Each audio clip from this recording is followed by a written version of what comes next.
आप सभी का स्वागत है। कैसे हैं आप सभी लोग? उम्मीद करता हूँ आप सभी लोग अच्छे होंगे, मस्त होंगे, व्यस्त होंगे, पढ़ाई को एंजॉय कर रहे होंगे। इससे पिछली वीडियो में हमने आर्टिकल संख्या 214 का अध्ययन कर लिया था, जिसमें हाई कोर्ट की चर्चा की गई है, यानी कि उच्च न्यायालय की बात की गई थी। उसी से आगे हम बढ़ लेते हैं। आज हम चर्चा करेंगे डिस्ट्रिक्ट कोर्ट की, यानी कि जिला न्यायालय को। ठीक है, इसे लोअर कोर्ट भी बोलते हैं। क्या बोलते हैं?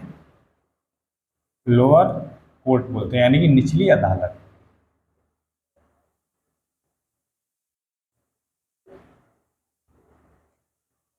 ठीक है, इसी को हम कहते हैं डिस्ट्रिक्ट कोर्ट,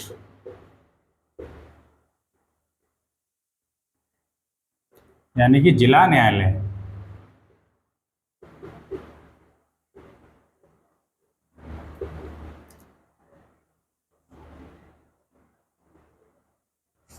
देखिए, इसके भी दो पार्ट होते हैं। एक तो आपका होता है सिविल कोड, एक होता है सेशन कोड।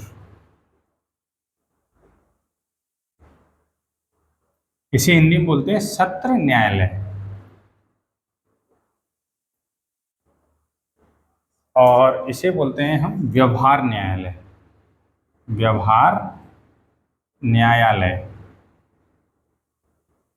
अब सबसे पहले हम समझेंगे कि सिविल कोड किसे कहते हैं और सेशन कोड किसे कहते हैं। ठीक है, इसका सबसे मेन होता है यानी डिस्ट्रिक्ट जज, है ना, जिसे बोलते हैं डीजे, डिस्ट्रिक्ट जज। अब यहाँ देखिएगा, जो सिविल कोर्ट होते हैं या जो सिविल केस होते हैं या व्यवहार न्यायालय में किस प्रकार के मामले देखे जाते हैं। देखिए, जो धन से संबंधित मामला हो, किससे संबंधित हो? धन से संबंधित हो, जैसे टैक्स हो गया, है ना, टैक्स चोरी हो गया, बिजली का बिल हो गया, है ना, बिजली का बिल हो गया, या हम कह सकते हैं गाड़ियों में जो चालान होता है, चालान हो गया, या दहेज का मामला हो गया, यानी वो भी दहेज भी किससे संबंधित होता है? धन से संबंधित होता है। ठीक है ना। तो ये सारे के सारे जो मामले देखे जाते हैं वो सिविल कोर्ट में देखे जाते हैं। किस कोर्ट में? सिविल कोर्ट में, यानी कि व्यवहार न्यायालय में। यानी कि व्यवहार न्यायालय में आपको केवल एक बात याद रखनी है, अगर धन से संबंधित कोई भी मामला होता है या धन से संबंधित कोई भी विवाद होता है, वो सीधे सीधे किस न्यायालय में पहुंचेंगे? वो पहुंचेंगे व्यवहार न्यायालय में, जिसे इंग्लिश में हम सिविल कोर्ट कहते हैं। जैसे एग्जाम्पल आपको लिखाई दिया मैंने, धन से संबंधित, चाहे वो टैक्स चोरी हो, बिजली के बिल की बात हो, बिजली का बिल बकाया है या नहीं दिया है, या बिजली का बिल आप चोरी कर रहे हो, या आपका गाड़ियों पे जो लगने वाला होता चालान हो जाता है, ठीक है ना, बिना हेलमेट के चलो, या फिर 3 से ज़्यादा अधिक बाइक पे करते हो, या फिर 4 व्हीलर का हो, ठीक है, या आपका कोई भी दहेज का मामला हो, ये सारे के सारे मामले किस में जाएंगे? व्यवहार न्यायालय में जाएंगे। सीधा धन से संबंधित मामले सिविल कोर्ट में जाएंगे। अब हम चर्चा कर लेते हैं सेशन कोर्ट में किस प्रकार के मामले जाते हैं, यानी कि सत्र न्यायालय में किस प्रकार के मामले जाते हैं। देखिए, मारपीट हो गई हो, ठीक है, या मर्डर कर दिया हो, मर्डर को हम हिंदी में लिख सकते हैं हत्या, ठीक है, या जान से मारने की कोशिश की गई हो, यानी हत्या नहीं हुई हो लेकिन जान से मारने की कोशिश की गई हो।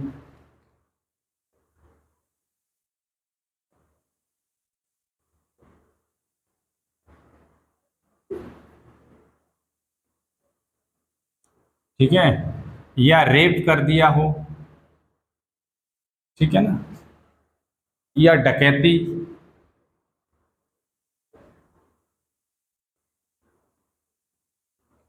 ठीक है, ये सारे के सारे जो मामले पहुंचेंगे वो किसमें पहुंचेंगे? सत्र न्यायालय में। यानी सीधा सीधा है कि मारपीट से संबंधित जितने भी मामले होते हैं वो सीधे कहाँ पहुंचेंगे? आपके सत्र न्यायालय में, यानी सेशन कोर्ट में पहुंचेंगे।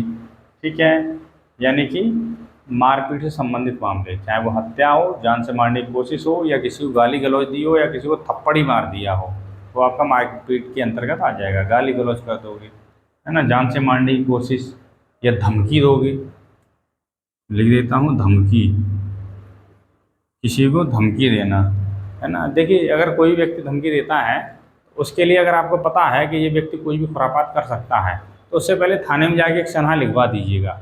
उससे ये आपका हो जाता है, हालांकि एफआईआर नहीं होती है वो, उससे ये हो जाता है अगर आपको कुछ भी होता है तो फिर उस मामले में वही व्यक्ति गिरफ्तार होगा।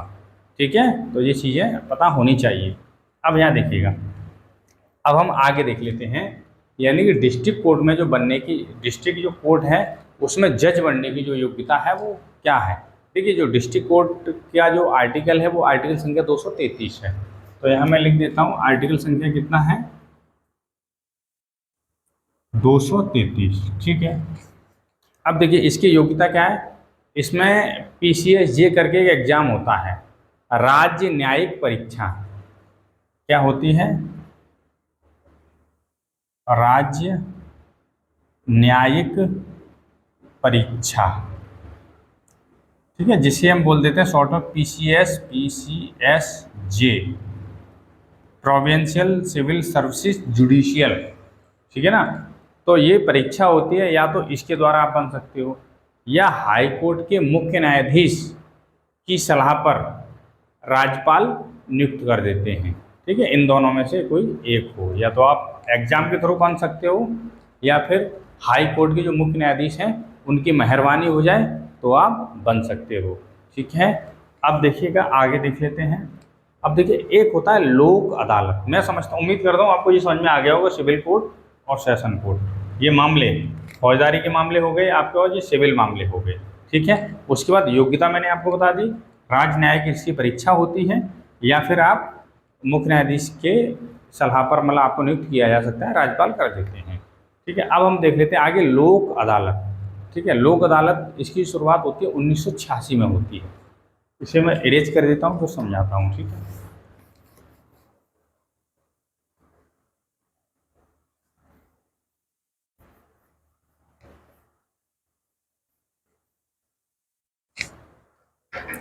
लोक अदालत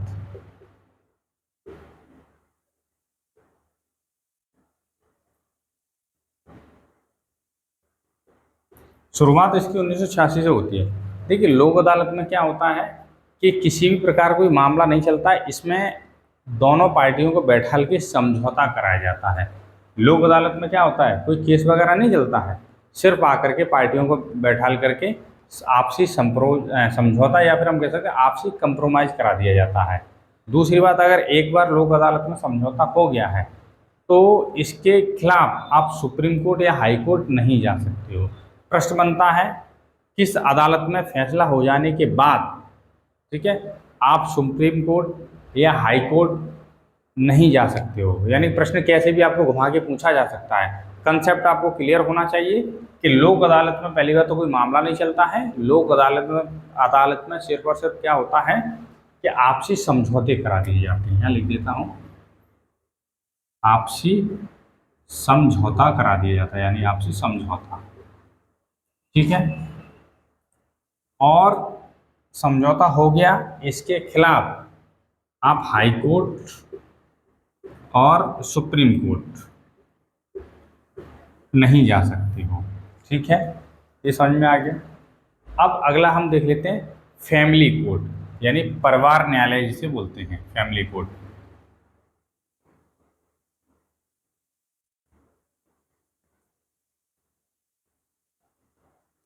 इसकी शुरुआत होती है 1984 में। ठीक है, आपको परिवार न्यायालय यानी फैमिली कोर्ट से ही, यानी जो फैमिली कोर्ट शब्द है इससे ही आपको विदित हो रहा होगा कि इसमें किस प्रकार के मामले देखे जाते हैं। देखिए इसमें मामले देखे जाते हैं आपकी फैमिली से संबंधित, जैसे कि सास बहू का झगड़ा हो गया, ननद और भौजाई का झगड़ा हो गया, ये सारे के सारे मामले देखे जाते हैं, यहीं देखे जाते हैं। यानी इनको भी आपस में बैठाल करके या फिर फैमिली कोर्ट में मामला पहुंचता है, चलते हैं। और आपसी में झगड़ा वैसे नहीं करना चाहिए, झगड़ा होता वहीं पे है जहाँ या तो लोग फ्री होंगे। अगर कोई व्यक्ति फ्री है तो उसके दिमाग में खुरापात आएंगे। फ्री समय में कहने का मतलब ये है कि अपने जो समय का, यानी आपका खाली समय है तो उसमें कुछ ना कुछ सीखते रहिएगा, कुछ भी सीखिएगा, क्योंकि सीखना व्यक्ति का जीवन भर चलता रहता है। ऐसा नहीं है कि व्यक्ति ने बस सब कुछ सीख गया, ठीक है ना, ऐसा कोई भी इस पृथ्वी पे नहीं है जिससे संपूर्ण ज्ञान की प्राप्ति हो। ठीक है, कोई नहीं है ऐसा। ठीक है ना, क्योंकि ज्ञान एक अपार भंडार है, ज्ञान एक मान लीजिए कि महासागर है, और उस महासागर की कुछ बूंदें हमने चखी हुई होती हैं, उसी में कुछ लोग अपने को ज्ञानी समझने लगते हैं। ऐसा कुछ नहीं है, समझ में आया? यानी कि फ्री समय में आप अपने ज्ञान को बढ़ाते रहिएगा, कुछ कुछ चीज़ें सीखते रहिएगा, तो लड़ाई झगड़े का समय नहीं मिलेगा, है ना। और साथ ही साथ गाँव में तो बहुत तगड़ी राजनीति होती है। गाँव में तो दिमाग, लोग इस प्रकार के दिमाग लगाने लगते हैं कि फलाने व्यक्ति ने तो अपना बहुत अच्छा मकान बनवा लिया है, आखिर में इसके पास पैसा कहाँ से आया, लगता है कि कलसा वलसा मिल गया है इनको, ऐसा दिमाग लगाते हैं। अब इनको नीचे कैसे किया जाए, यानी कि नीचे का मतलब इनको डाउन कैसे किया जाए, तो वो उसमें दिमाग लगाते हैं। गांव में तो एक तरह की आग सी लगी पड़ी है, समझ में आया? क्योंकि वहाँ एक दूसरे से मतलब बहुत रखते हैं। कहने का मतलब ये है, वहाँ गांव में हर एक व्यक्ति सीसीटीवी कैमरा होता है। कोई व्यक्ति किसी के घर जा रहा होता है तो बिल्कुल ऐसे मुंह फाड़ के देखने लगते हैं कि कौन कहाँ जा रहा है, एक एक पल भर की खबर रखते हैं। और जो व्यक्ति बिजी होगा उसके पास इतना समय नहीं होता है कि किस किस के बारे में खबर रखे, समझ में आया? तो मेरा मानना यही है कि व्यक्ति को अपना बिजी रखना चाहिए, जो भी समय है वो समय अपना अच्छी जगह पे लगाना चाहिए, ना कि फालतू चीज़ों पे। अगर जो व्यक्ति फालतू चीज़ों पे लगाते हैं वो जीवन में उन्नति भी नहीं कर पाते हैं, समझ में आया? हाँ, हमारा टॉपिक चल रहा था आपका फैमिली कोर्ट, परिवार न्यायालय। तो इसमें क्या है, जो घरेलू जो हिंसाएं होती हैं या घर से संबंधित जो मामले होते हैं, सास बहू हो गया, लिख देता हूँ एग्जाम्पल में, सास बहू, ननद, भौजाई यानी भाभी, अन्य जो पारिवारिक जो मामले होते हैं वो सीधा कहाँ जाते हैं, फैमिली कोर्ट में जाते हैं। ठीक है, लोक अदालत आपको समझ में आ गया, परिवार न्यायालय आपको समझ में आ गया, डिस्ट्रिक्ट कोर्ट आपको समझ में आ गया है।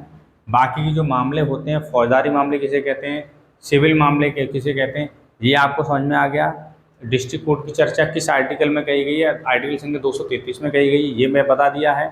बाकी का डिस्ट्रिक्ट कोर्ट का अगर जज बनना है तो उसके लिए योग्यता क्या होनी चाहिए, योग्यता का मतलब ये है ग्रेजुएशन होना चाहिए, साथ में LLB होनी चाहिए, LLB किया होगा, ठीक है ना, तो वो PCSJ का फॉर्म भर सकता है। ठीक, तो ये इसकी योग्यता होती है। बाकी का दूसरा ऑप्शन ये है, सुप्रीम जो हाई कोर्ट के जो मुख्य न्यायाधीश हैं उनकी कृपा हो और राज्यपाल उनकी नियुक्ति कर देते हैं किसी भी कैंडिडेट की। ठीक, तो हमारा ये देखिएगा, ये भाग है ना, ये समाप्त हो गया, भाग संख्या 5 आज समाप्त होता है।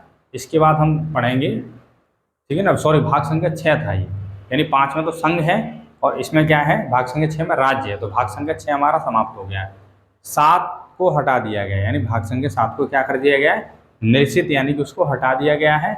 अब अगली वीडियो में हम पढ़ेंगे भाग संख्या 8, जिसमें है आपका केंद्र शासित प्रदेश, और उसमें हम जानकारी करेंगे आखिर में केंद्र शासित प्रदेशों को क्यों बनाया गया, ठीक है ना,